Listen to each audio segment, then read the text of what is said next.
actions taken. Minister of Sports and Youth Affairs Shaklyar Wardri today flagged off the torch relay for the 5th Meghalaya Games. The torch relay would now travel to Tura, West Garo Hills, where the Games is scheduled to be held from 15 to 20th January 2024. Speaking on the occasion, Sports Minister Wardri expressed his happiness to kick off the Meghalaya Games by lighting the torch and handing it over to the organizer.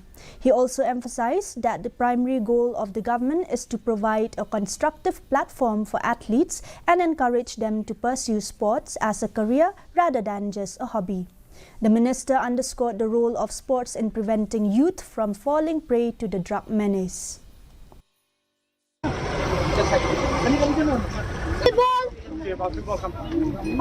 Has taught us something from last year, and this year management and everything is on point, so hopefully nothing as such will happen, and we are fully dedicated to make sure that nothing bad happens, especially when it comes to the accommodations of the athletes and the food.